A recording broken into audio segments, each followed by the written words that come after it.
Hello, everyone. Welcome, welcome. Thank you all for being here. I wanted to go extensively into the recording that I had sent all of you for the gifts of the Guardian, the Extraterrestrial Guardian Alliance of Light. I want to expand on this. I want to go over the details because I know many of you have been listening to this on a daily basis, and I want to go over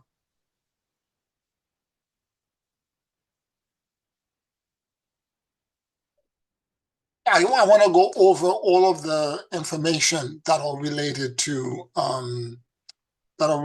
this. Okay, so here is what I want to do in the meditation that spontaneously got channeled about 2 weeks ago, 2.5 weeks ago. The Guardian Alliance of Light came in to expand upon. First of all, let's back up for a second.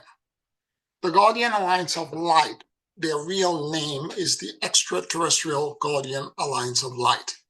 Many of them are not human species. They are Larian whites, they are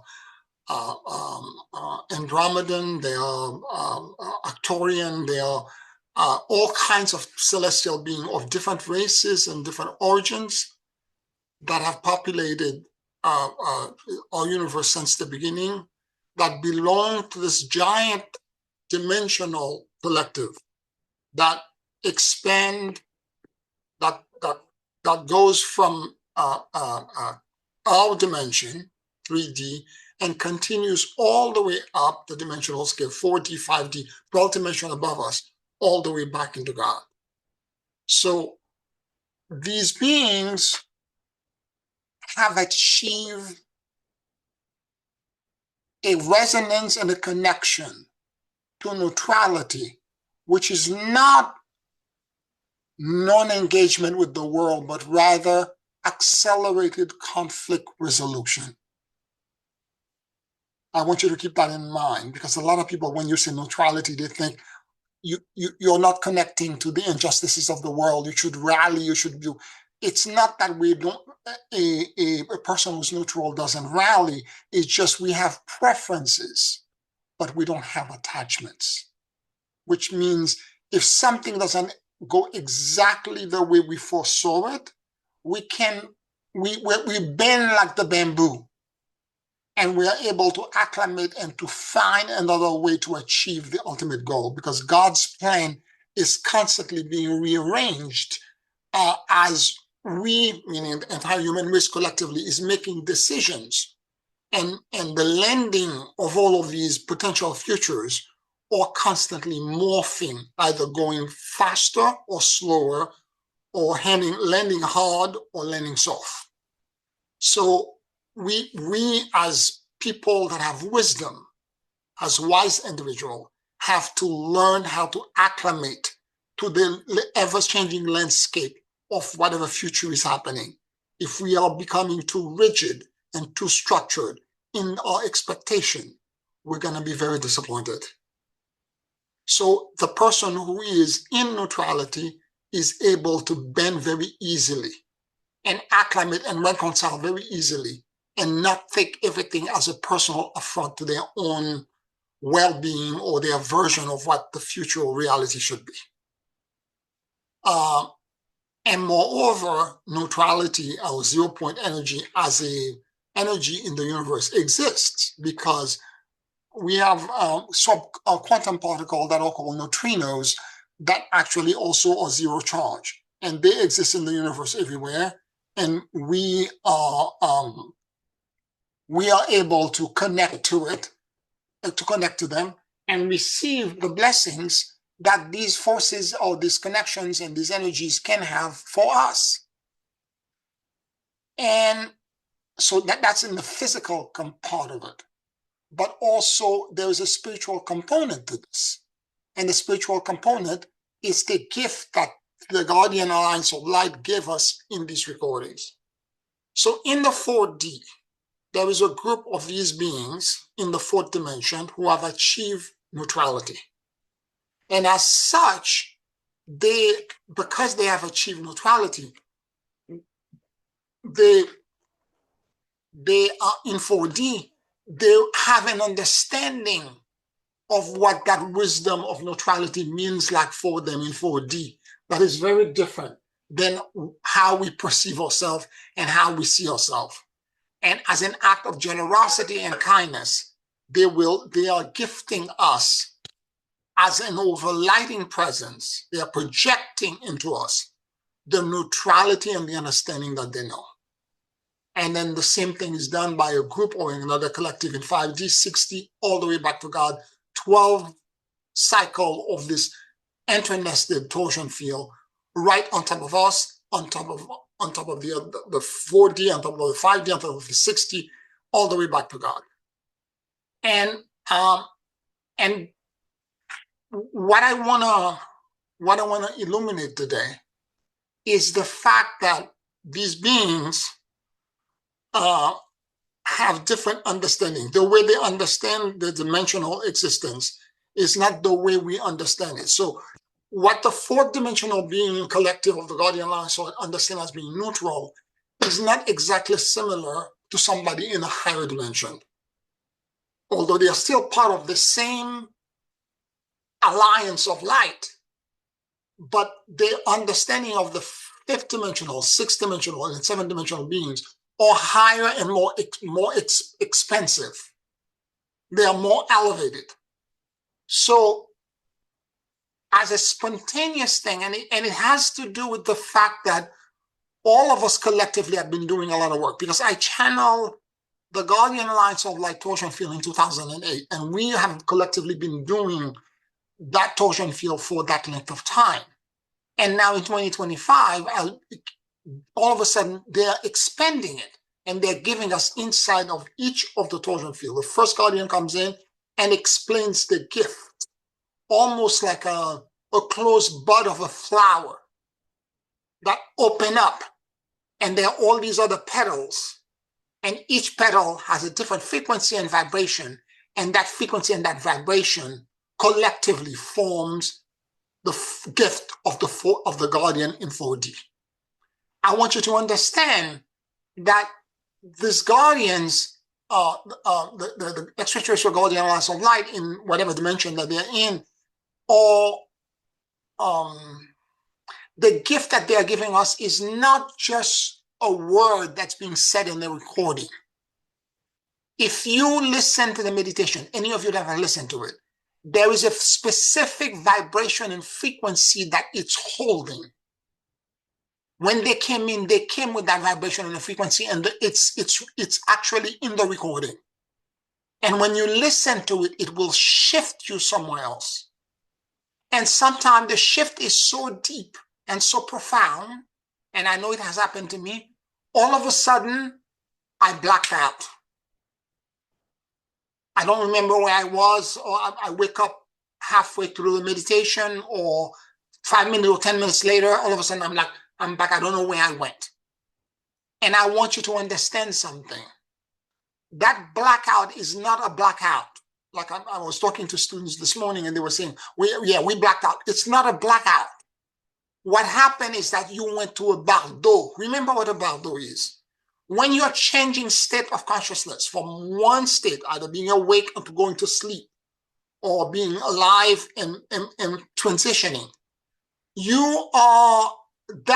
there is a gap, a blankness that occurs because the shift in consciousness is so dramatic that we cannot adjust correctly to it.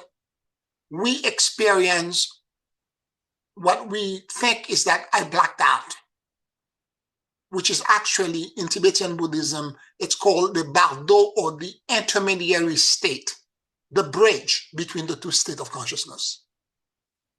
And when you awake, if you feel kind of expanded, kind of disoriented, and kind of lost,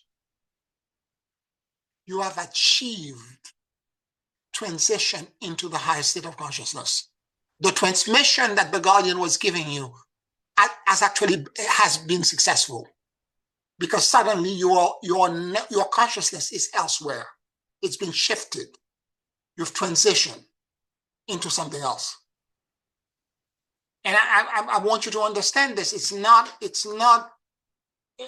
the event that you have a moment where this happens, or it could be that you're seeing images. This has happened to me as well, where suddenly there are vignettes of images that are happening as these gifts are coming in. First collective comes in, and the first guardian comes in, and they give you something, the second guardian, the third, the fourth, and there are all these shifts, all these things are just like popping, like transitioning. Okay?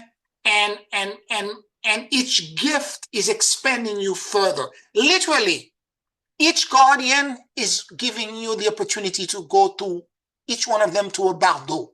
So you have 12 transition and 12 bardo that you have to go through to go to the end of the meditation. That's a lot of transitioning to happen in a 20-minute meditation. It's a gigantic doorway or bridge. Whereas I had the teaching, I had the actual way to do the torsion field since 2008. And I had achieved connection to that higher realm because I was doing this torsion field all the time. I didn't have a way to communicate it to you, although I understood what the end result was, which I'm going to talk about in a second. I didn't have because it transcends vocabulary in English or any kind of language, because it's a higher state of consciousness, and it's transcendental. Therefore, I couldn't find a way to transmit it. What the Guardian did 2.5 weeks ago, is that they give us a transmission that is now the bridge. That if you listen to this meditation on a daily basis, you are going to connect and you're going to get to that place. And in the end, what happens if once you receive all 12 transmissions of 12 separate little transmission, you get to a place where you enter into a what's the best way I can describe it? It's the rest, the clarity, the stillness, and the simplicity. The blackout. Because what happened when you snap from the blackout is that all of a sudden you have no care in the world. And what do we do when we go to the blackout? We think we passed out, because instead of enjoying our arrival into the state of being completely unburdened, we try to go back to the state we're in because we think we blacked out. Oh, I think I fell asleep, I blacked out. Let me go back to, try to do, let me process, let me try to figure out how I can solve it. Whereas you should be actually trying to acclimate yourself. Because one of the things at the beginning of the meditation that the Guardian says is that they are trying to develop, to give us the intimacy that is needed between us and them. Intimacy. And intimacy is created by connection, by time, and by nurturing relationships. So when you are finally past the bardo, the blackout, and you get to that state, instead of trying to go back to that previous state by having your linear mind kicked in and try to solve problems and add and subtract, remain in that kind of like state of unknowing, not knowing where you are and being disoriented and feeling a little bit like, I think I'm floating. I don't know where I am. I am kind of confused. What happened to me? Did I just enjoy the landscape? And as you close your eyes, try to sense the frequencies and the vibrations that are around you. Okay? That are floating about you. And try to understand if they have anything else that they want to share with you. That's what I'm doing. And that's what I would recommend that you do as well. To allow yourself a deeper and more profound connection with the extraterrestrial guardian alliance of light.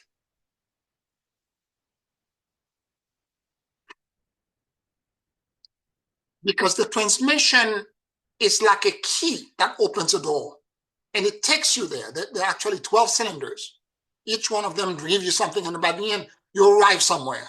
And some of you have experienced this already. You'll arrive, and all of a sudden, you don't know where you are, and you're completely unburdened, and there's incredible simplicity and incredible rest, a state of complete rest because you're unburdened.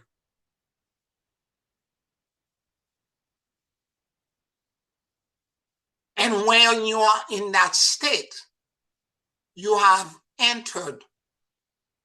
You're now at the doorway of the blessed field. In Tibetan Buddhism, this is called dharmata, or the essence of consciousness, the essence of being. It's looking at the world without the construct of any mask or any other sensory perception. It's being completely non-attached to everything.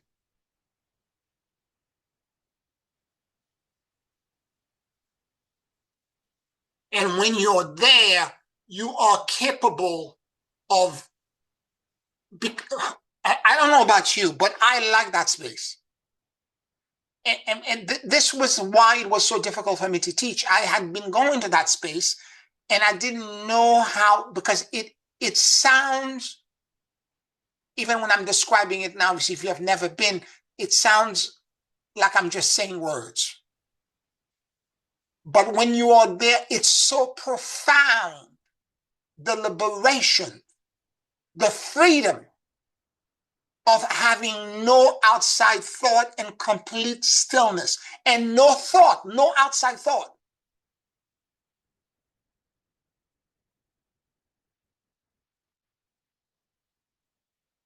And because of this, it creates a connection to the uncreated, where everything exists as a potential for existence.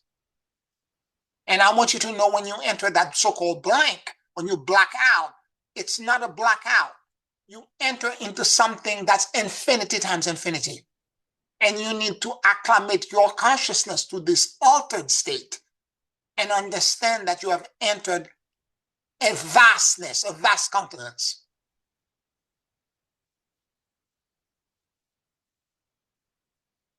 And as you begin to acclimate yourself, it took me months to figure all these things out.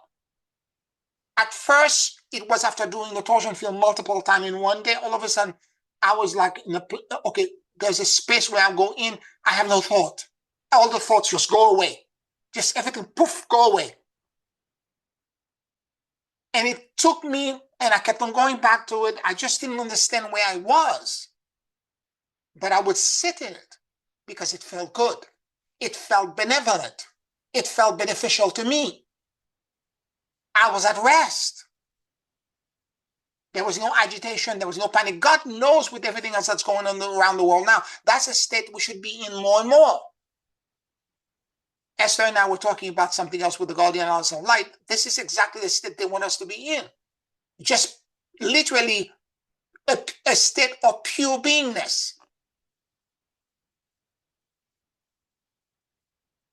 And so as we exist in that place, and you allow yourself to acclimate and to know more and to understand more, then it becomes something extraordinary. Any questions, any comments? Yes, Pierre. As you were speaking, it was like you were breaking down the message that I got.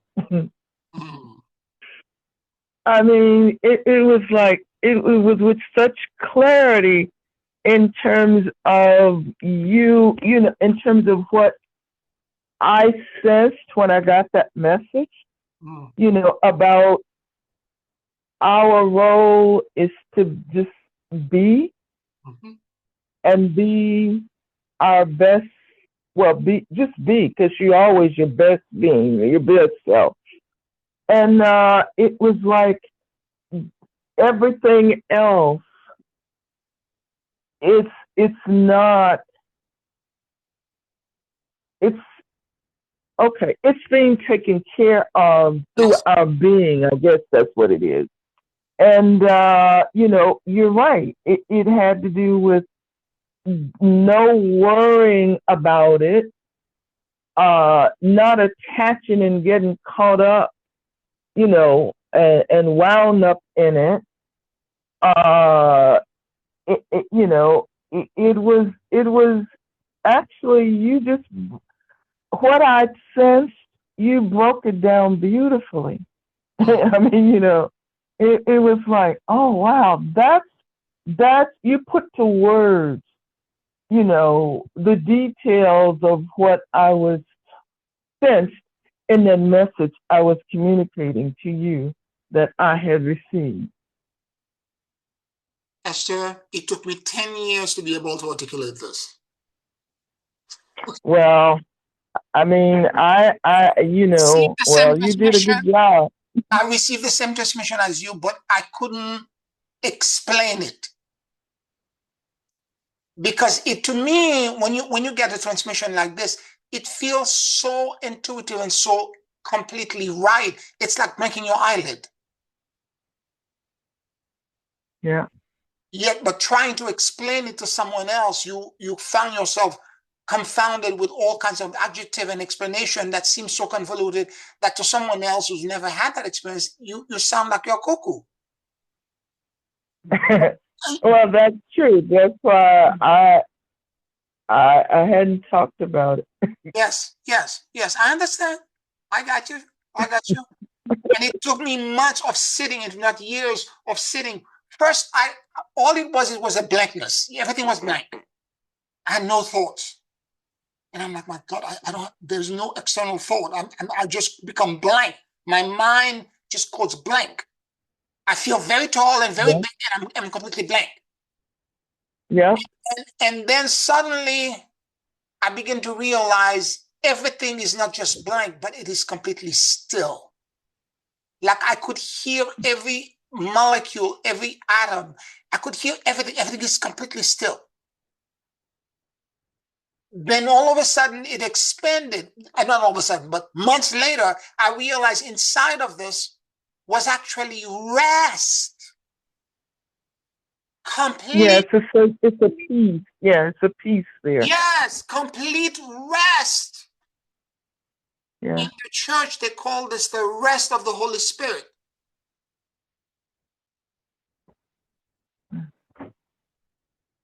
And I'm trying to say to you that the guardian gave us a mean to connect to that. There are multiple ways to get to that place. Okay, there are multiple spiritual practices, but in the practice of the Melchizedek order of neutrality, that's what we're teaching.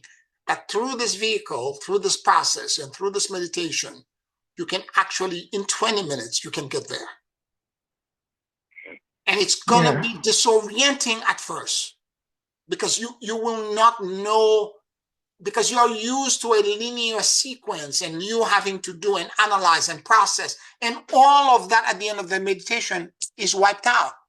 You're disconnected to all of it. Now, the other thing, Pierre, that I noticed is that the meditation, I can do it, but then I have to stop because it carries me. It's just too intense, I guess. In a way. I don't know if I'm making sense. Yes, It's like I'm moving too fast. yes, and It's like I'm learning to walk and I'm losing my balance. yes, yes. And that's why, this is why I'm doing this class. This is why I want to explain this. Because again, it's 12 transition or Bardo state that are back to each other in 21 minutes. You're totally right. And this is why many people, when they are doing this meditation, they blank out because your consciousness cannot handle the transition. It's moving the pace. Your consciousness cannot acclimate and cannot adjust and shift because one thing is done, the next one, and then the next collective comes in, and the next one, and the next one, and before you know it, there are many times when people are listening to it. And one of the things it does to me, like I'm gonna do it after this class, and I know it's gonna give me wonderful sleep. Because there comes a point where Yeah. my consciousness is gonna be so fried, I'm just gonna shut down and I'm gonna want to go into, in other words, instead of trying to process it intellectually, I'm just gonna ride the bull. I'm just gonna grab and just say, take me to wherever you want to take me. Instead of me trying to lead you, just take me. And suddenly I'm gonna go somewhere else. You're right about that. You're right. And the acclamation of each of these collective, because again, it's the transition are very deep. And you have to go from one to the next, to the next, to the next, to the next, and 12 of them. And by the end of it, you end up somewhere else where you are basically in the blessed field. In Dharmata. And Dharmata is the beginning of the journey. It's not complete ascension. It's the beginning of the journey. And the other thing I want you to understand as well is that I watch a lot of fantasy movies and kung fu dramas about people having Tai Chi superpowers or gods in the heavens and all that stuff. And a lot of times when the candidate finally achieve a level of enlightenment, and these people who are doing these movies, they're channeling. The next thing you know, the person enter into a place like this in their deep meditation where everything is white. And it's immense. And they don't know where they are initially. And sometime a celestial being, another celestial being comes in to connect to them and talk to them. And sometimes it does happen. And when you're in that state, that you receive a message or a transmission. So what I'm saying is that we should all be understanding of the depth and the meaning. And I'm so glad for your honesty, for you sharing. You're right. The meditation may appear too fast, but it's feels like a fast merry-go-round. And I need to, it just feels like, okay, I need to just kind of slow down at least for a second. Yes. To kind of, it's almost unexplainable. But when you're just whirling too fast, it's like if you just feel like you don't have feet that will hold you up. Yeah. Or you you're just gonna either black out, or you're not gonna be able to hold on. And maybe that's the lesson. I just said it. Maybe it's a thing about letting go. You said it. That's exactly what you have to release. You have to release your control and let go. So why do you black out? Maybe that's the big lesson that comes to think of it. That is the lesson. You're going to black out, and it's okay. The other thing that I noticed is that there is this, it's not a headache, but it's almost like a headache because you feel it, but it's not a real headache. But, right there in that chakra area, the sixth chakra area, okay, in the forehead area, yes. It just feels, like, it's hard to explain, but it just feels like it's being moved around, or I don't know how to explain it here, but it just, you feel like something is happening. That's probably the best way I can explain. That is specific to you, because I don't feel that. Oh, okay. Okay. This is And not all the time, but every now and then yes, when yes, I'm doing that. Yeah. yes, yes. It means that there is the collective that is in the energies that are in there are trying to resolve something, rewire something. Okay. It's a healing of some kind. It's trying to help you overcome something. Okay. Okay. And and Yeah.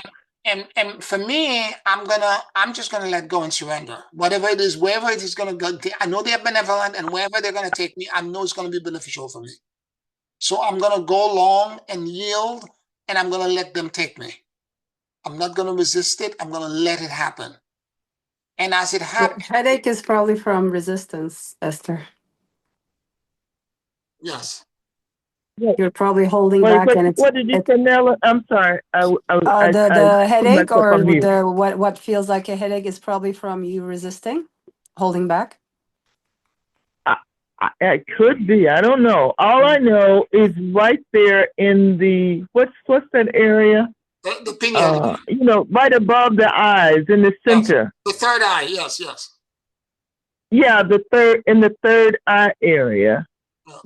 I'll just have to pay a little more attention. Yeah. But I am getting the message. Maybe it is about letting go. Yeah, that's the message I got when you were talking about. Okay. Thanks for the feedback. Yeah.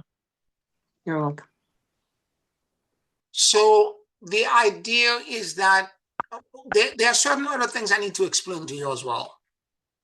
If you pay careful attention to when the first collective comes in, you will realize that they actually come in from the core of the earth, counter-rotating, and as they're installing their gift, they're actually also doing a torsion field around you. And the second collective comes from source and is doing their torsion field clockwise rotating back. So basically, as quickly as this moves, each one of them is actually creating a torsion field around you with all of these other gifts added to it. Pay attention to when it's coming in and realize what I'm talking about, because it takes a minute to figure out that this is what's happening in the background.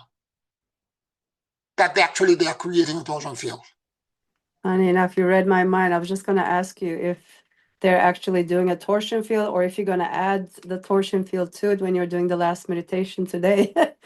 And you answered it. So they are actually doing it. You don't even have to mention it? Yes, it's already there. It's already included. Yeah, nice. Yeah. When the first one comes in, you can begin to feel things moving at the core of the earth, moving through, and it passes through, it exits out, the next one comes in. And by the time it's all done, you're already there. You're already there. All 12 nested torsion fields have been done, and you've been shifted in a way. We just have to do this instead of the torsion field now? There's just so many meditations now. No, what I'm doing now. Okay, that's a good question. Okay, that's a good question. What I'm doing now yes, with time management. Okay, yes. Time management. Yes. I'm doing a short version of the torsion field now on a daily basis. Yeah. Okay, where I'm going to go to the top of the fourth dimensional, top of the fifth dimensional, etc. I'm doing the torsion wish, but shorter version. Yeah. And then I'm doing this meditation as well. Okay, that's what I'm doing. Okay, to make it more manageable, because I don't have. Yeah. Otherwise, you're sitting.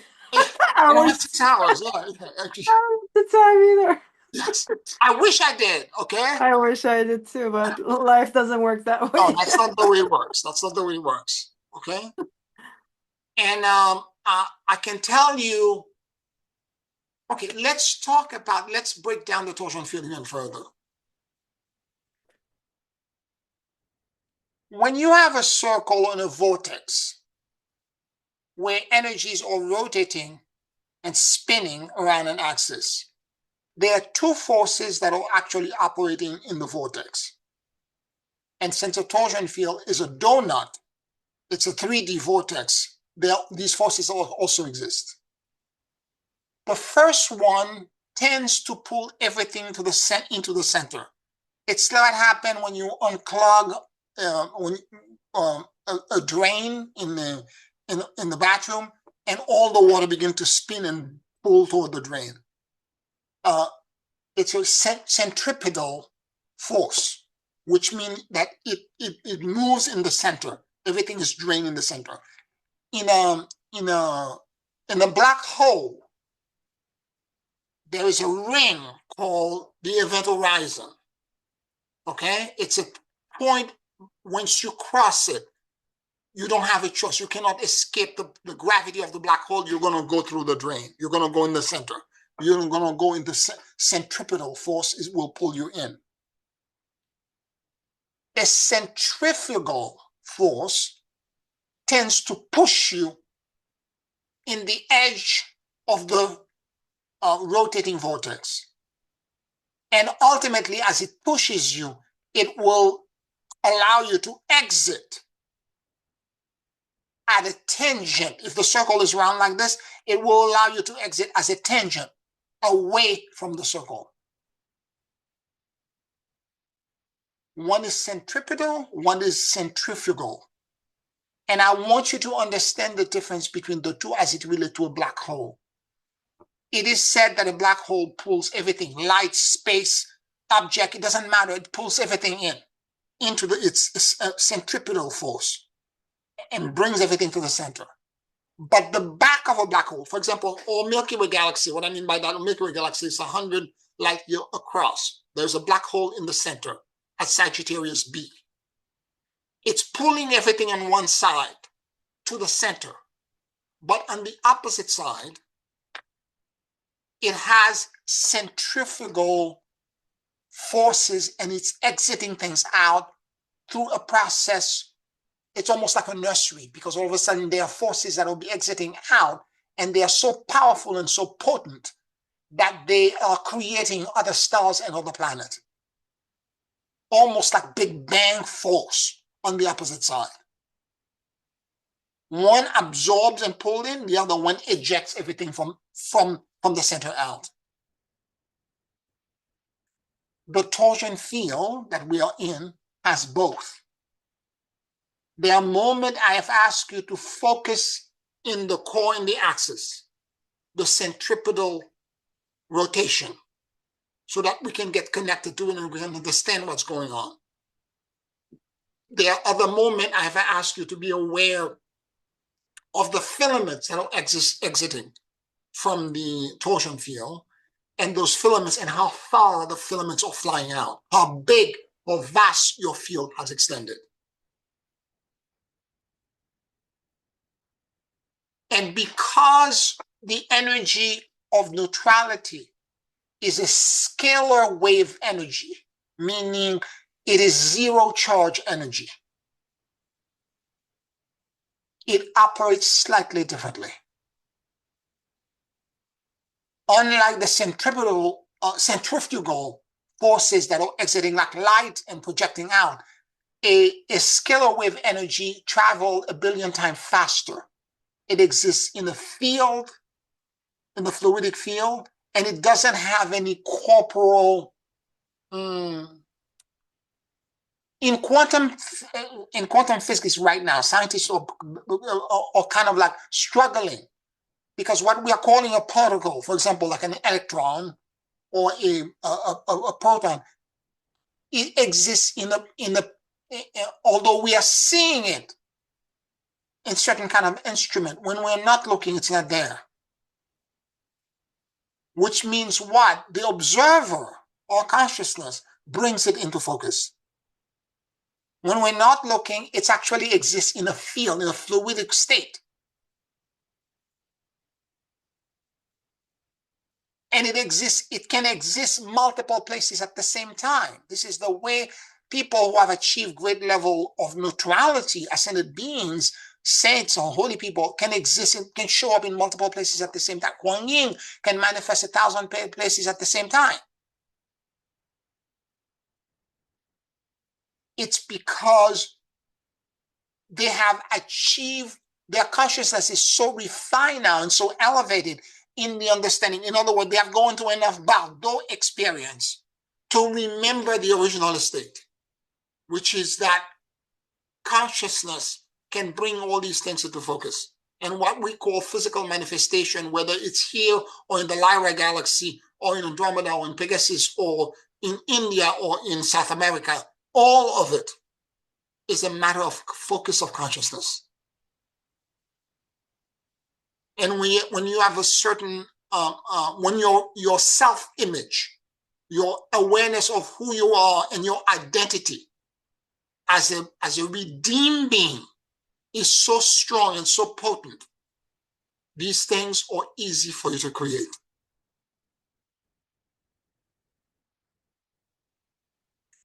Because the entire multiverse is nothing more than a fluidic state of and what we call 3D or even time and space is just an illusion that consciousness create to focus an electron, a person, in that location, on this place, in this place. But the electron exists in a field.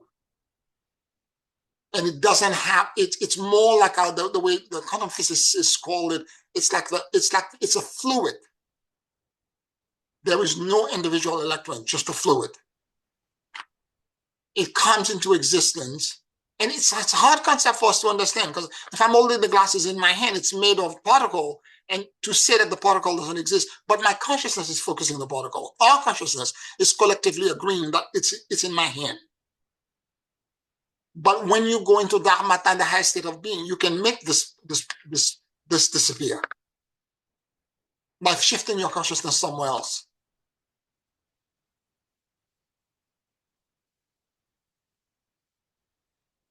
Deep stuff here. My head is just wondering if observation creates reality. When we're in that white space, no thought, is there no reality? Is that the place of rest to the point of existential annihilation? No, it's not. It's not a state of existential annihilation. What it is actually, when you're in that state of dharmata, where you enter that place where there's rest,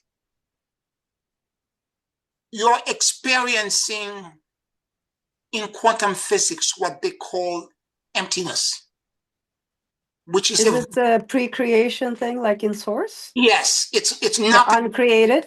It's the uncreated. It's the no one word thing, no thing. Yeah. You have entered the state of consciousness to experience no thing. From which we can create whatever we want. And this is why I want you to be familiar with it. I want you to sit and stay connected to it for longer, because as you stay longer, you will begin to realize in the no thought and the rest, you will begin to sense all kinds of fluidic, benevolent things that are moving about you. That it is not a nihilistic void. It actually is filled with benevolence of all kinds. And isn't it also so from the uncreated, creation is created? That's where it comes from. Correct. So from that space, maybe not manifest anything we want to create? From that, yes, from that space exists the potential to create everything. That's why anything and everything, yeah. That's why it's infinity. So from that space, if we wanted to, we could create anything we wanted. Absolutely. Wow, good stuff. Absolutely. So Janice, to answer your question, is that there was a graphic. I distributed that video some maybe last year at some point. There was a quantum physicist that was I think he was at Oxford, and he did a graphic of a cube that represented the way quantum physicists see emptiness to be, the vacuum of where nothing exists. And there were all of these things that were fluidically interacting with each other. And he said, nothing is really empty. I remember you shared that with us. This is the way I feel when I sit in that rest. When I sit in that no thought, after I can't determine time because time passes differently in there. After a moment, all of a sudden, I feel there's so much benevolence, but it's very fluidic.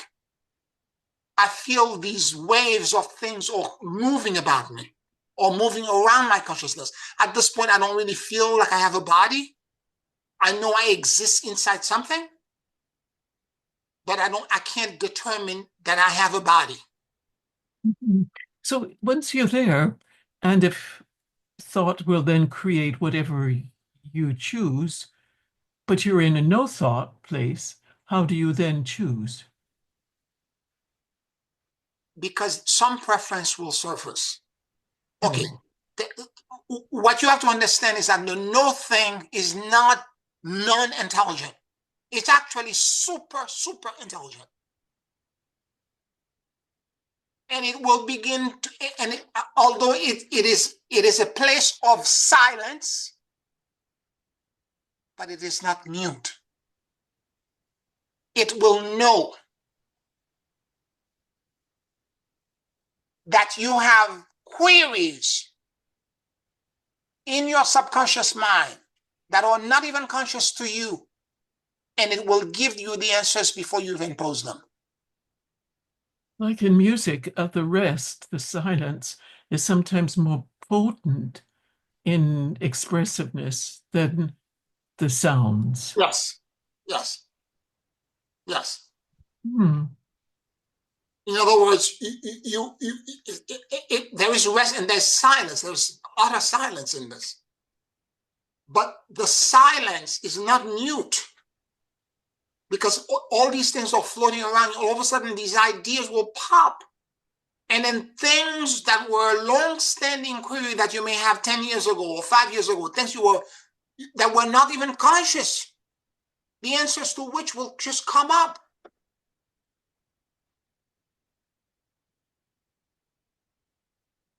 And at that point, I will always have a notepad. I open my eyes and I write things down because sometimes it would say to me, talk to so and so and so and tell them. Sometimes messages are not even for me. They're transmitting it for my student, from one of you that's in trouble.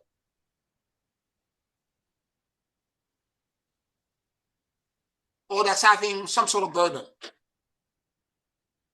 I had a student that was having some problem breathing, couldn't figure out, blah, blah, blah, and so on and so forth. And during a meditation I'm doing, all of a sudden, I heard very quickly, and I'm giving a meditation, I'm channeling something. It was the weirdest experience. I'm allowing spirit to come through and I'm channeling something for the student that were in front of me. And in the middle of me, and after I finished saying something and I'm exhaling, I heard very clearly this voice say, tell so and so and so that she has a gas leak and she needs to have that check.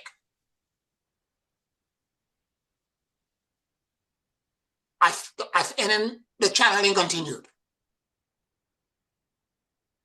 In the retention of my breath between the channeling, I heard this very clearly.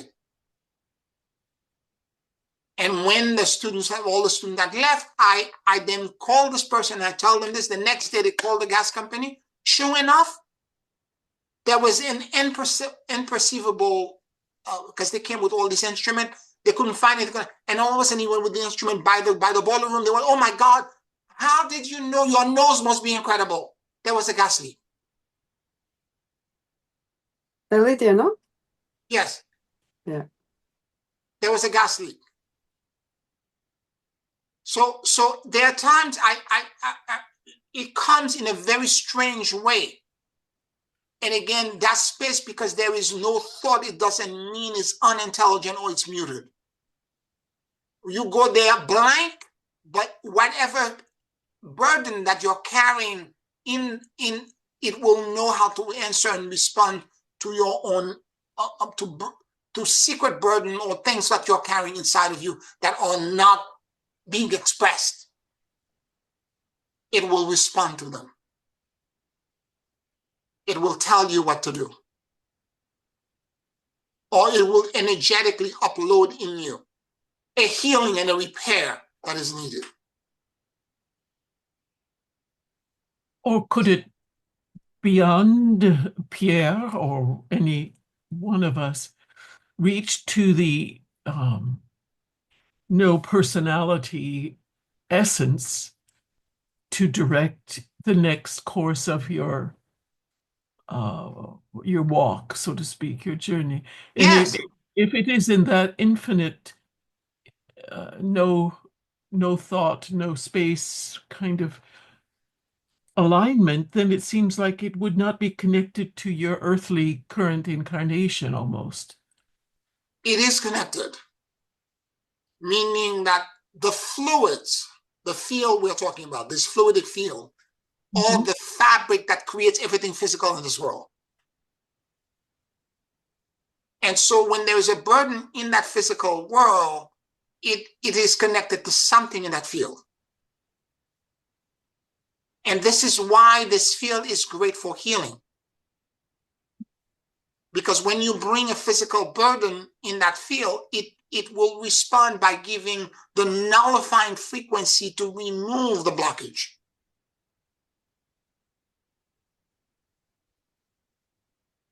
Oh, In other words, in the essence of being, there is no 3D, there's no physical, any for that matter, any dimension.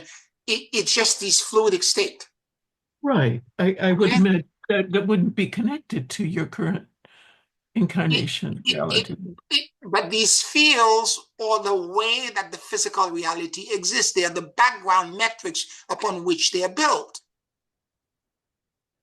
So if a change needs to happen in the 3D world for, let's say, a disease or a burden that you're carrying, you take yourself or somebody else in that field. That field will know how to transmit the solution set to remove the physical burden. Or it might be your fifth or sixth or seventh dimensional body that is receiving the instruction. In other words, when you connect to that field, if you have a burden, be it physical, emotional, or mental, there will be an immediate amelioration in whatever burden that you're having at the moment. You will feel a release. So it's definitely then connected It is deeply connected. solely, I would imagine then, to our current reality incarnation. It's connected to all realities and all incarnations. Well, Not, that's what I thought. Yeah. yeah, it's not just 3D, but again, you cannot interpret when you're in that field, because it's infinity times infinity. You and I do not have the smart to know which reality, where it is, and how the God should bring the healing to us.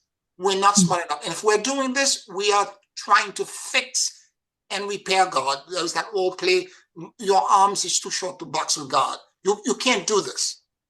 You bring the burden and you let the field figure out a way to solve the problem. And it will do it in the most elegant and simplest way. And whatever is done is exactly what you needed. So question, if we have a burden, for example, whatever we're going through at the moment, Yes. would it be useful to bring that as an intention before the meditation and go Well, into it with that burden, or? As a matter of fact, what I would recommend is that you do the meditation. Once you're done with it, bring the burden in there. And the reason I'm saying this is because the burden, as you perceive it in 3D, when you're in that state, it's not going to be the same thing. Interesting. Oh, yes. That is interesting And you're point. not then in a state of neutrality if you're Yes. considering a Yes. burden. Yes, because you're going to write a long letter. It will be 3 pages.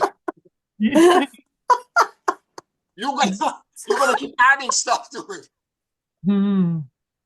And when you go in there, it becomes so simple and so easy, and you ask, help me with this. Okay, sounds good. How true.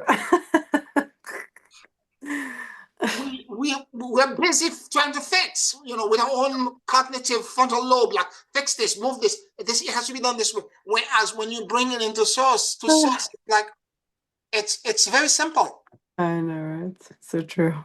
There is not one burden and nothing that we are facing that infinity times infinity cannot fix like this. Give me a second, yeah. It's true. Well, this is sort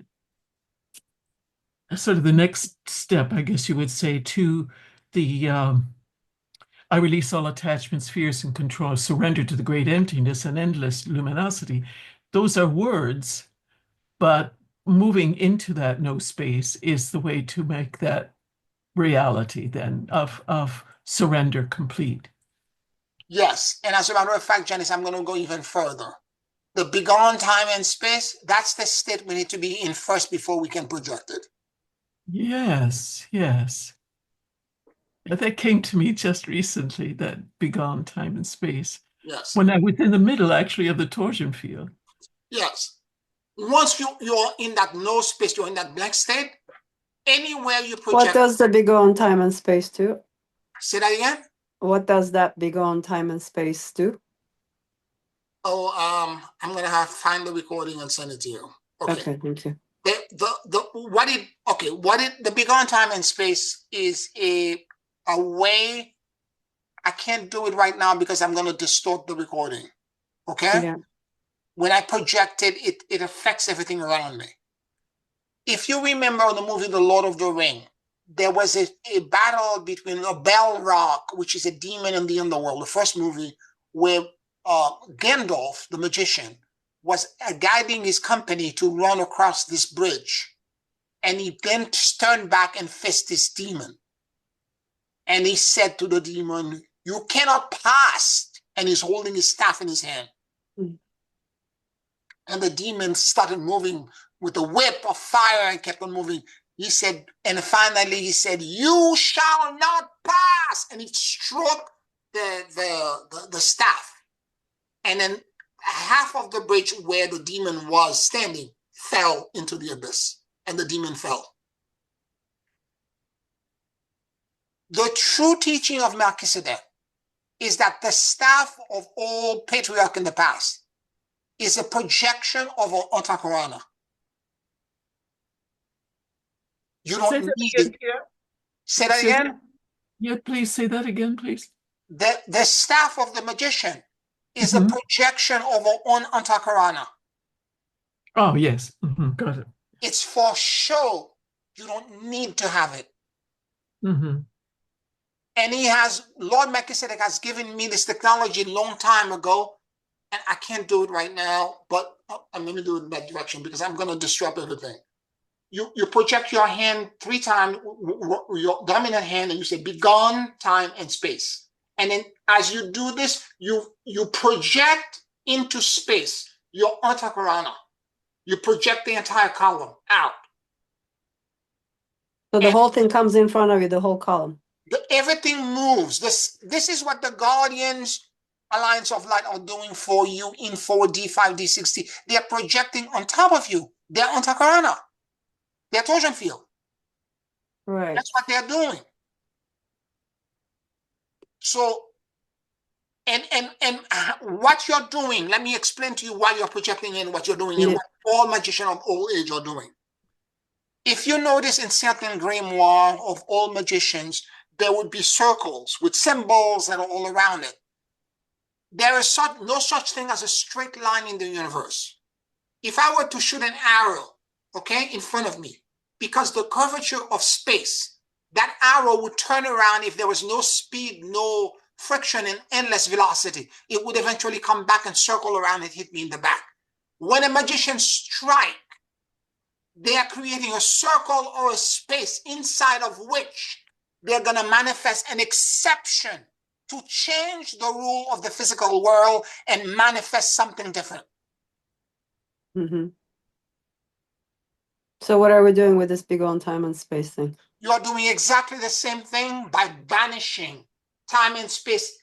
As you project it out, you create a volume, the torsion field gets created and projected out, and then inside of it, you create an attention. Give us space, safe passage. So I didn't get the part of my Antakarana moving forward. What do you mean it moves forward? You project your Antakarana. Project it out into the room. You gaze in front of you, and in the middle of the space, you say, "Begone time and space," and you project it, and you see the Antakarana in front of you. My Antrakanara right in front of Yes, me. yes, yours. You move it out. Oh, You wow. project it. Like a staff. Yes. Oh. The entire column, all the way back to Oh, God. so that's my staff there, right there. Yes, you move your entire chakrana out. Oh, wow. That's celestial magic of the highest order. And then I do that, and then And then inside of which you create an exception, whatever it is that you desire or you need to help humanity. like what? Give us safe passage into the new earth. Okay. Wow. Save, save these people from this earthquake. Whatever it is that you want to do. Oh, okay. Oh. So you create a whole reality, a different reality. You alter the rules of nature. Let me explain to you. Okay, so the important thing to remember is this. You need to be in that blank arrest state first to be able to project it. Right. Got it. Yeah. And then you say 3 times with your hand. Yes, you have to externalize it Mm-hmm. because it's around you now, but you need to externalize it as an act of generosity and love. And you say, be gone, time and space, and you project it. And you hold your hand, you project it, and you see it in your mind shifting. The other way I do it, but it's a gentler way. When I pick up somebody energetically in my field, when I'm doing a healing, and I sense that, let's say, Jane Doe is having a problem and they need my help, and I connect to them, and I find them wherever they are in space around me, and I'm in that blank space. The other way I can do it is that I feel unburdened. All my burdens are removed. This person has a fever or they have whatever it is that they are dealing with.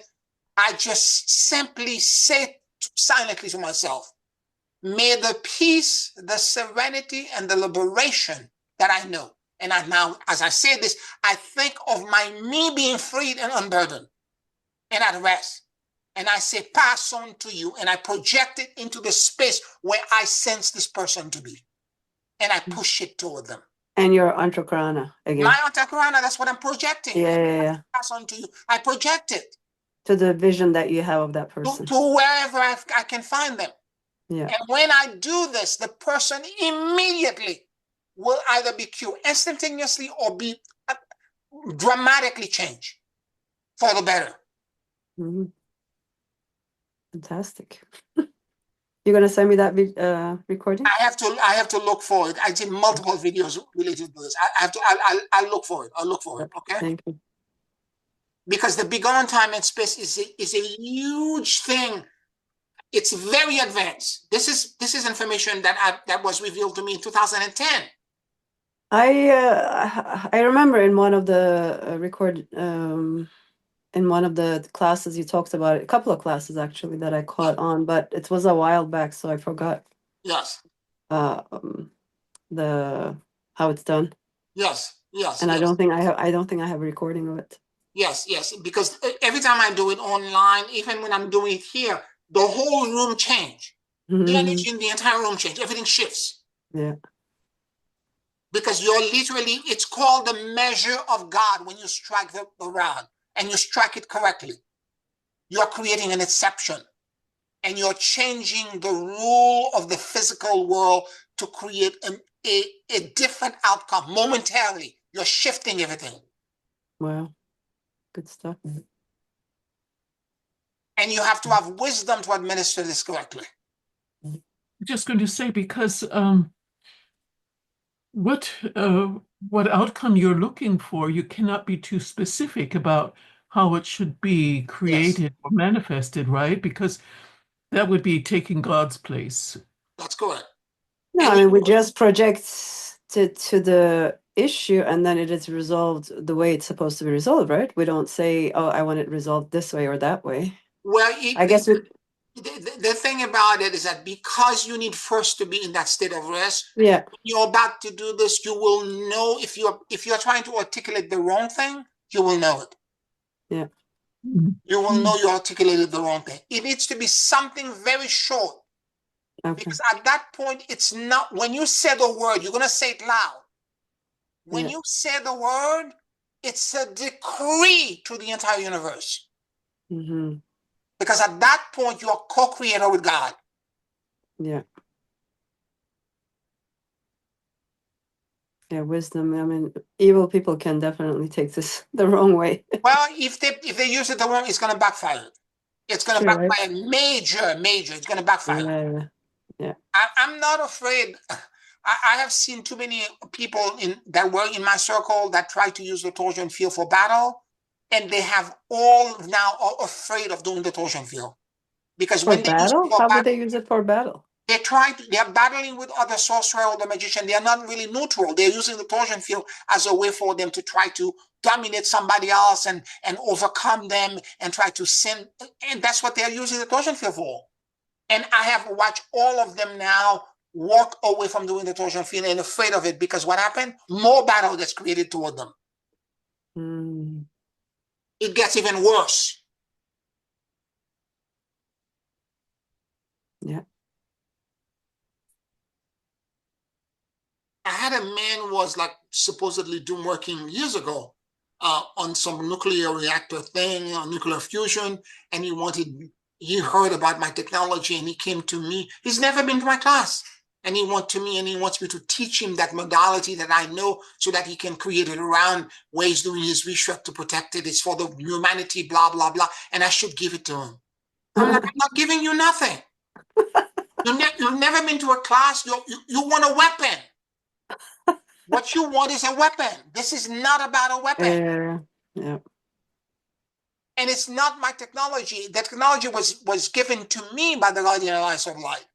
I am the human custodian of it. And I'm going to protect it. I'm not giving it to you. He went around and told all these other healers, including Sam, who was accusing me of being difficult and blah, blah, blah, give him what he wants. I'm not giving him nothing. Yeah. This is not what this man wants. I'm telling you. The conversation you're having with him and what I'm having with him is a completely different thing. Yeah. Crazy stuff. Yeah, and we need to understand this. And when you are projected, you will know. And the example, I've sent many of you that small clip from the Lord of the Ring when Gandalf is in the Bridge of Khazad-dûm. It's a beautifully filmed, a beautifully done thing from the Lord of the Ring. But it gives us an example and this is why I was so attracted to those movies. Is that a lot of the things that are being done now, I have memories of planet of doing this. I have vague memories that I know I've done this before. Mm-hmm. Yeah. But I didn't need and when I asked my guidance and the guardian about the staff of the magician, at one point I wanted to create a staff. I know I have the knowledge and the technology. I'm a geek enough I know how to create a staff and what kind of wood I should use and all of that. I have all the material to do it. And they told me, why do you need a staff? It's for show. For sure. What you really need is to align your consciousness because the staff is a symbol for your Antakarana. And if your Antakarana is connected to the Melchizedek shaft, when you strike it, it's the entire celestial, when you say beyond time and space, the entire celestial axis will be planted where you placed it. Yeah.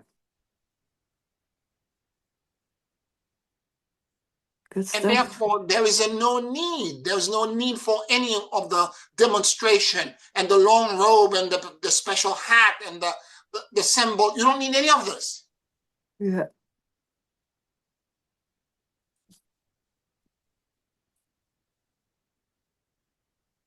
One is about external shape for show and for demonstration. One is about anchoring the knowledge from within and actually achieving real result. Mm-hmm.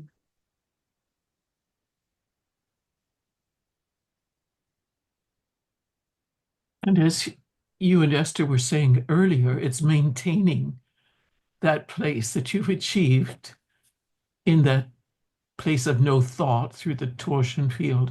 Maintaining that place is the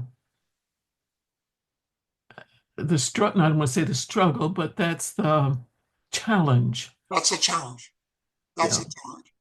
Because for the past 4 years, I have been challenged in having difficulty going back to that place because of too many distractions, too many things and scary things in the world, scary things in my life, too many distractions. And the gift that the guardians have given me this time around is that by that meditation, I got taken right into that place. And I'm like, oh my God, I can't believe I haven't been fully existing in that place for 4 years now. Whereas before, I used to go into it all the time, multiple times a day. Unburdened, free. Now, the trick is not to be a monk on top of some mountain, spending your day uh, in a torsion field creation or doing nothing else. I mean, we live in the real world where we have obligations and other challenges to attend to, but it's the goal, I guess, is to carry that through with Yes, whatever that's correct. That's correct. As the world is falling apart, appears to be falling apart, we have to still hold that same space. We have and to what a stand fast in that knowing. And what, in a sense, a greater achievement it is to be able to do that in the midst of the turmoil around us, in the midst of our other obligations and demands in our day, rather than the monk that is solely committed to Totally, meditation totally. 100% of the day. Yeah, So there must be some light that spreads that has value, uh, even I don't want to say greater, but it's greater, Janice. I agree with you. I agree with you because what happened is that the galactic equator crossing, which will happen 2030 and beyond, it's going to be so disturbing, and there are going to be things that are going to be so chaotic and so that all of these little tests, 4 years of this, 5 years of that, 2 years of this, and all the struggle, and we still manage to maintain and remain in that state. So by the time we face the real challenge where the world will go black for 3 days, where we will hear howling noises and all kinds of weird vision, where we have to stay indoors with curtain drawn, and we have now to focus in going into that space and asking God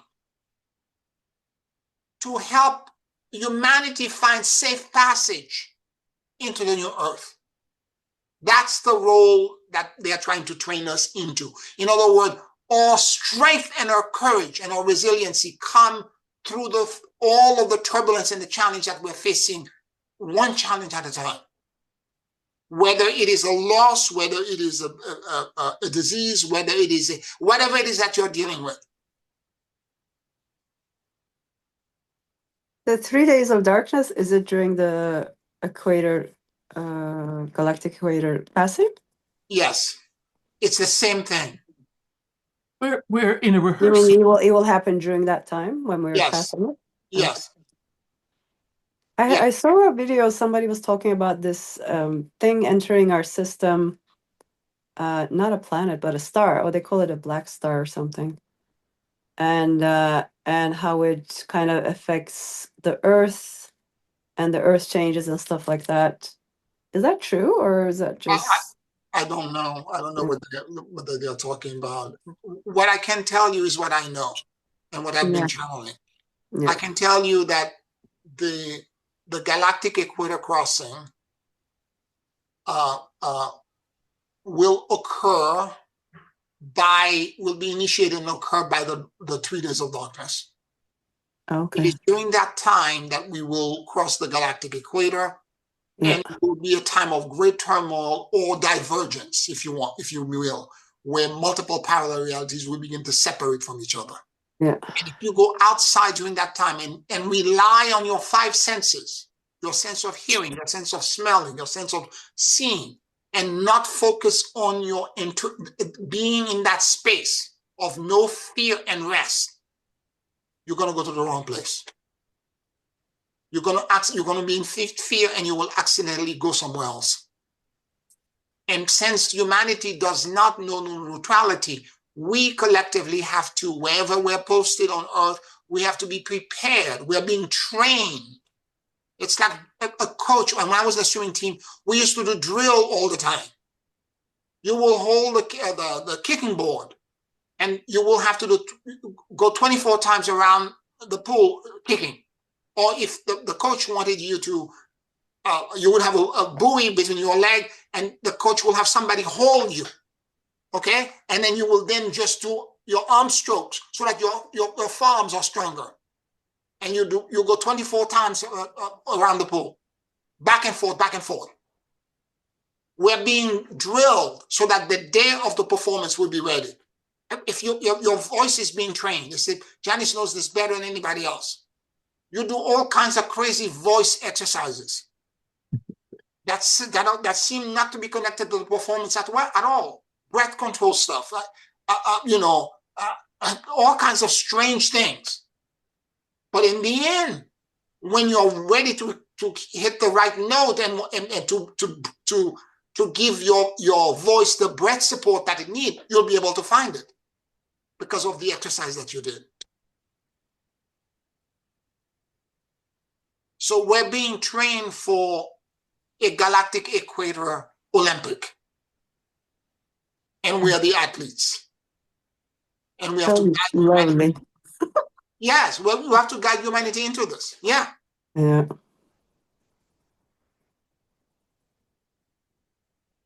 I mean, everybody that trained for some super performance thing, this is the way you do it.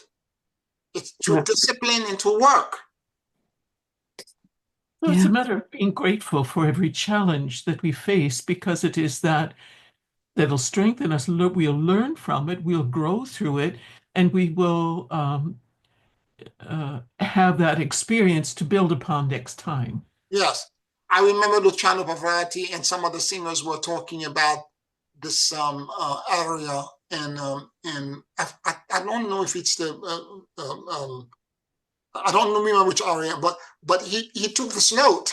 He said, for example, and he started saying just a couple of phrases, and he said, it took me 10 years to be able to sing it like that. Oh, I'm not surprised. I was like so floored, because his voice has this particularly tone and timbre to it, whether to the positioning or I don't have the technical term, but my ears are not in my foot. So I can tell when he's singing, it's almost like an instrument, like a kind of a trumpet. It's so beautiful. And he said it took me 10 years to be able to resonate it like that. So that's what we're doing. We're training ourselves. And all these challenges that are being presented to us, the greater the challenge, the greater your strength is going to be, because you're going to overcome.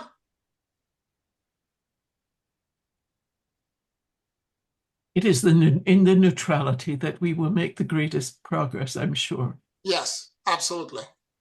Absolutely.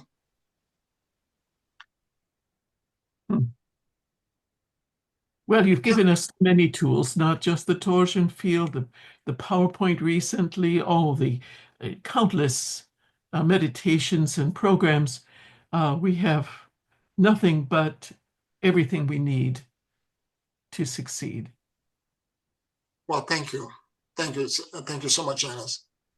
Let's take a 5-minute break, and then we'll do a closing meditation. 5 minutes.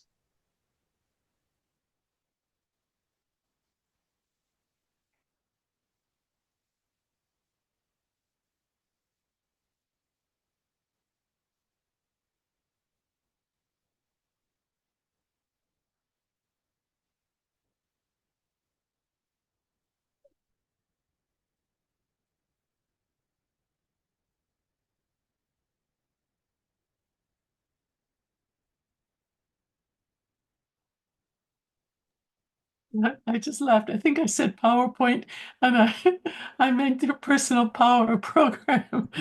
I was wondering what does she mean by PowerPoint? Did I do a PowerPoint? I'm doing so many things. That's so funny. I didn't want any confusion. Everybody think you're teaching how to use PowerPoint. How did I miss that too? PowerPoint. I'm like, what does she mean? Did I do a PowerPoint? When did I do a PowerPoint?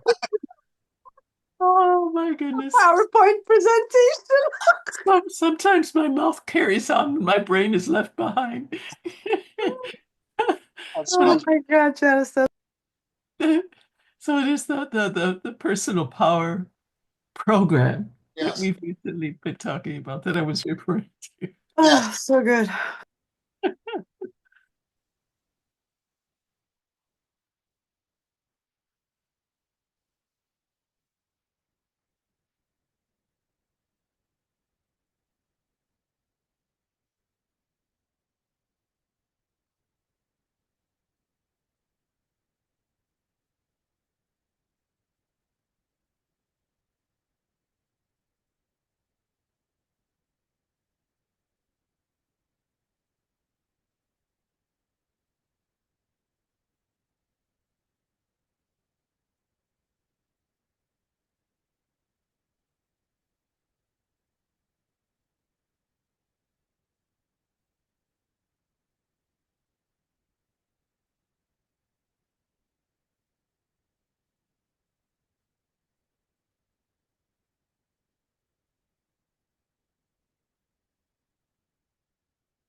Take a very deep and slow breath.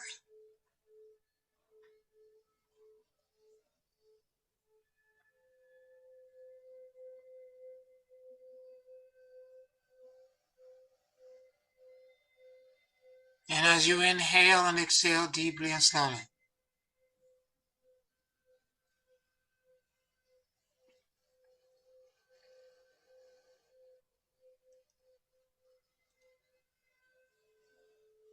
allow the universal life force that permeates everything to enter into your lungs.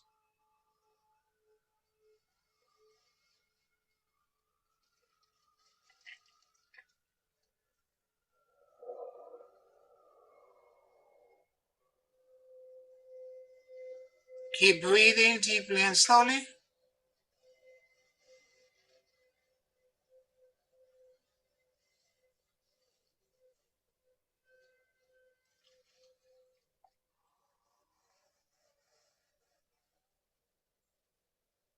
And let your soul and your awareness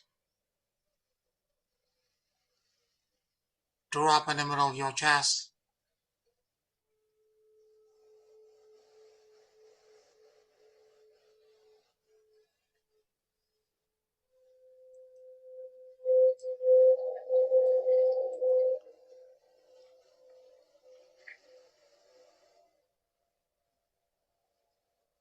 Please forgive me.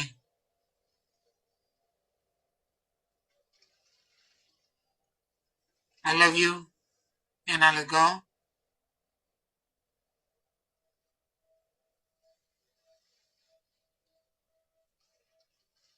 Please forgive me.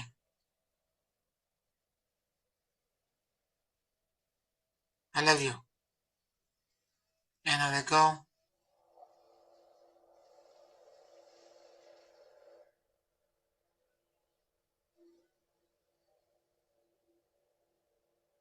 Let your mind and your heart sync with each other.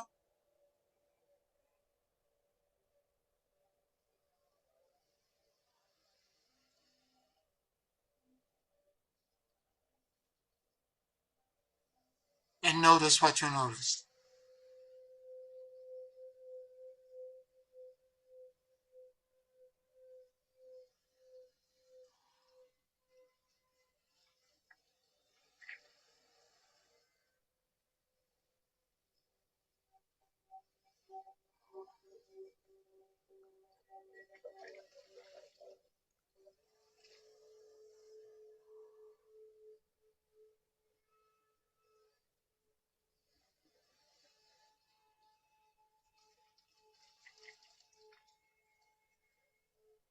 I release all attachments, fears, and control.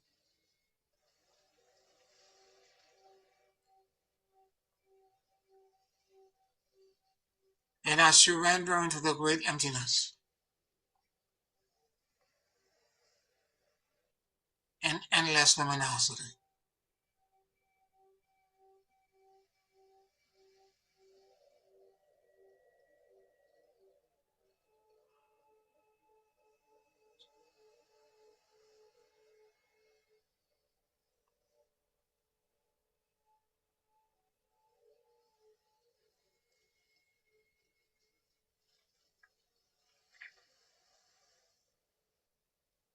I release all attachments, fears, and control.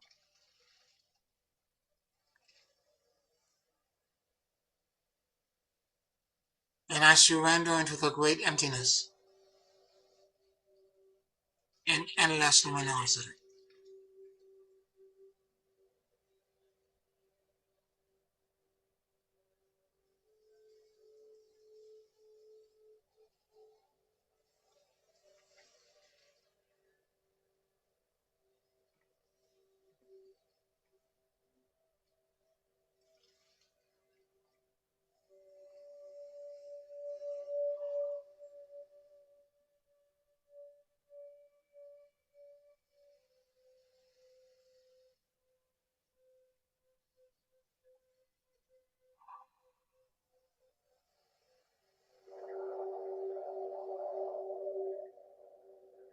We ask the extraterrestrial guardian alliance of light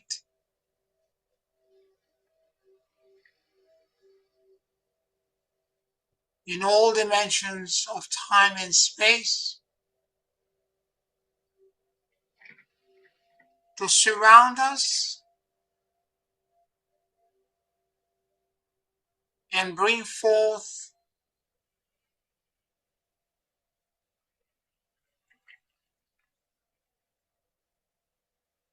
the various expansions, gifts,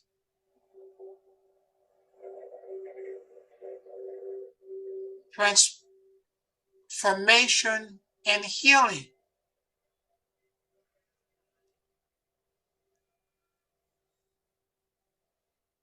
that neutrality in all higher dimensions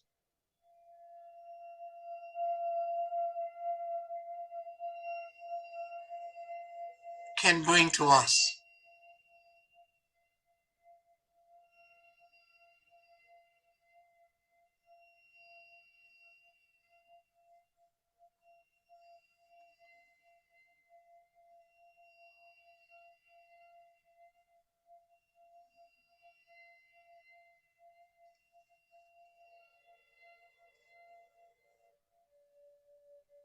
I accept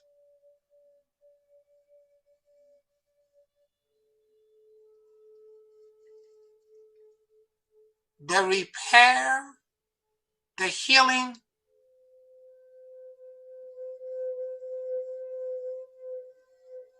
the reconciliation,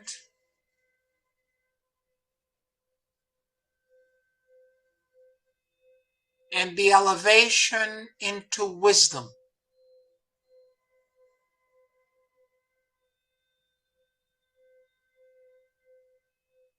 that your gifts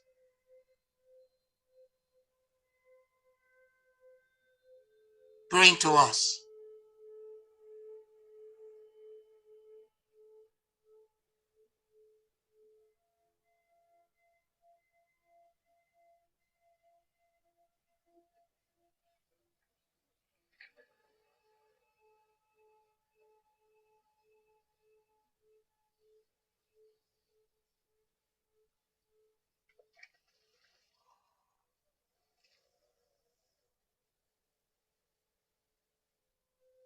In deep gratitude,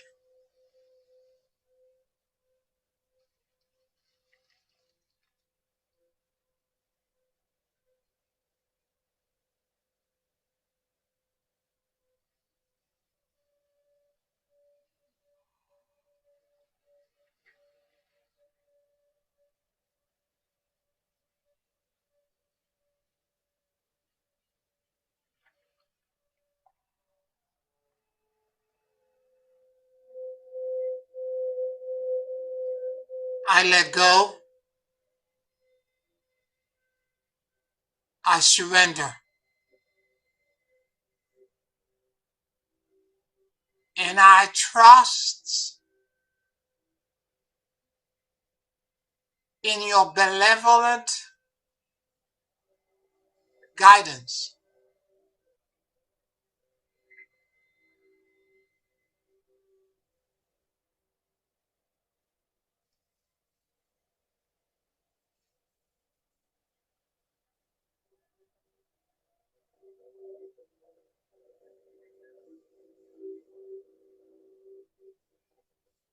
To take me into safer shores,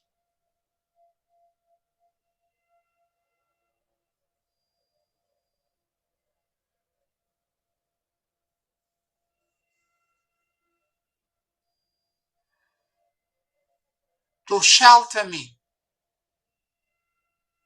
from the storms of distractions, dissonance,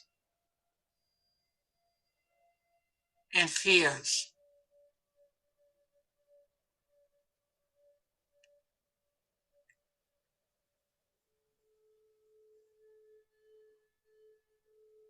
In your internested torsion field of neutrality,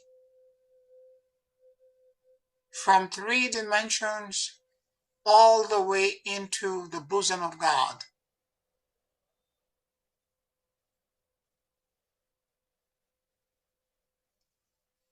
I remain at rest.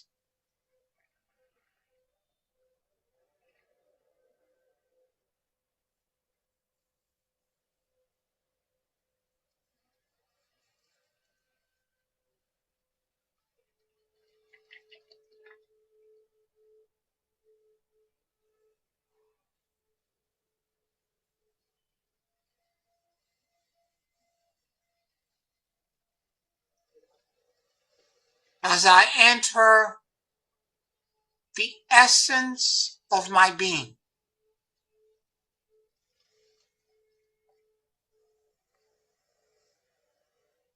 I stand still in the vast continents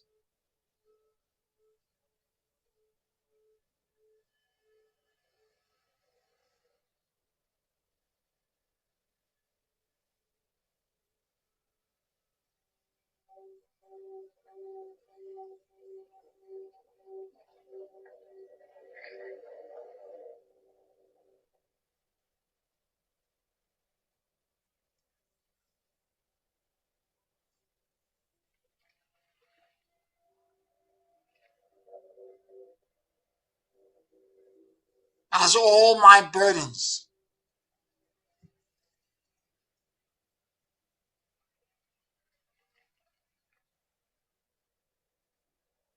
are removed.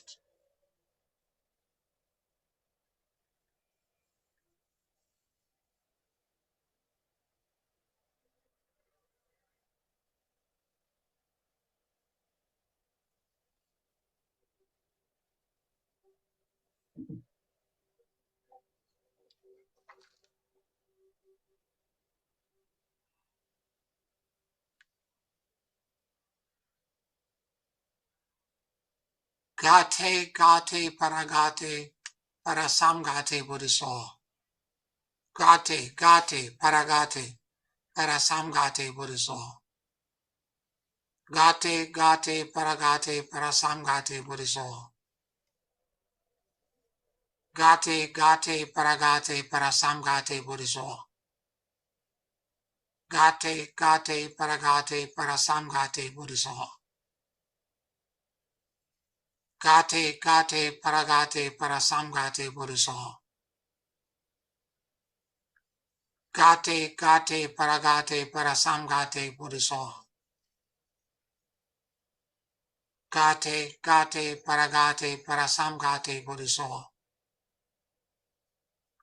Gate, gate, paragate, parasamgate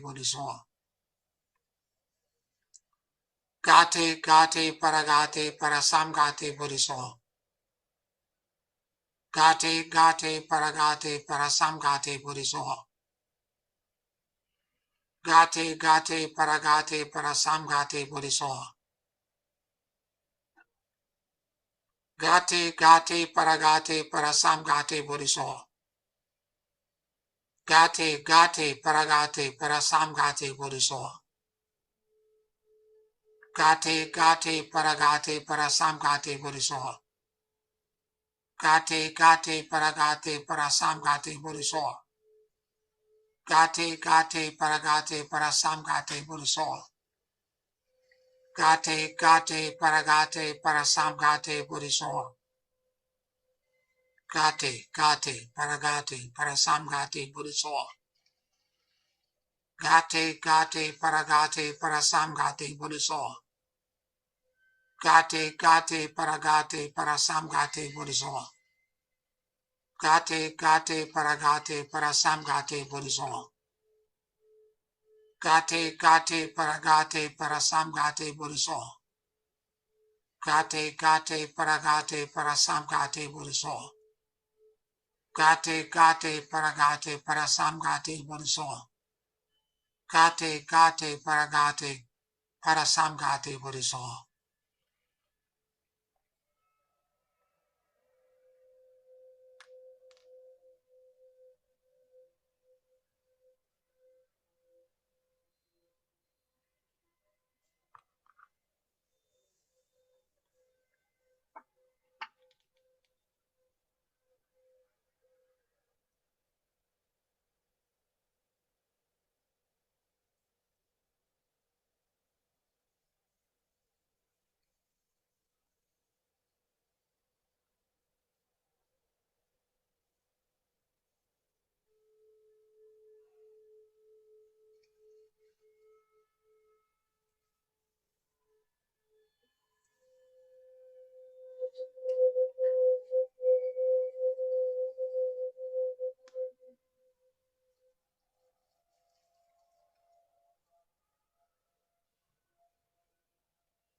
May the intimacy,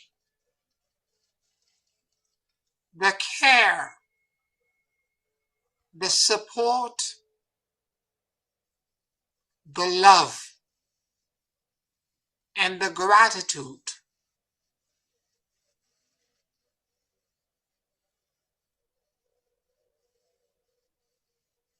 that exists between the extraterrestrials, Guardian Alliance of Light, and me shine bright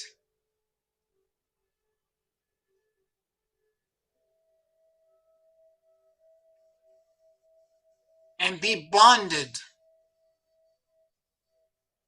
and sealed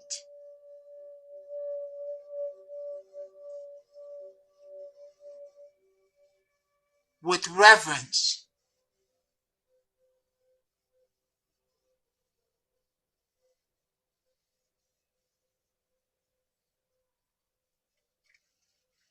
and with holiness.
Hosanna into the highest. Hosanna into the highest. Hosanna into the highest. Take a very deep and slow breath.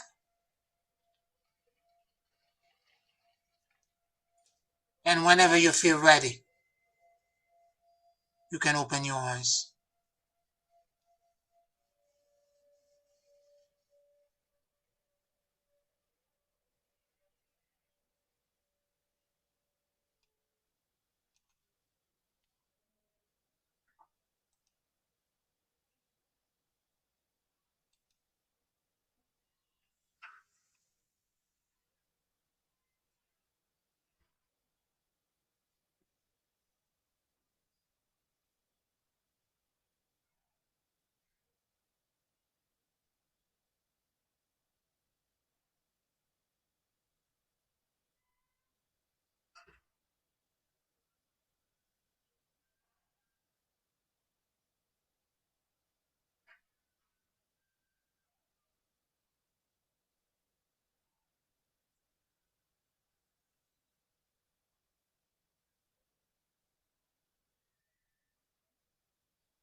Thank you, Pierre. That was beautiful connection. You're welcome, Janice. You're welcome. I want to thank all of you for listening tonight and for your co-creation in this great journey that we're on together. I look forward to talking to you next week. Thank you for listening to us on Patreon and on YouTube. Subscribe and like this video. Good night, everyone. I'll talk to you So next week. Pierre, I can't talk. That was so intense. That was so deep. Oh my God, that was so good. Wow. Blah blah blah. So are you gonna send us this one, or which one are we doing? This one or because this one got me so deep. Well, this is additional. you, I'm doing the one with the gifts. Okay, the first one I sent.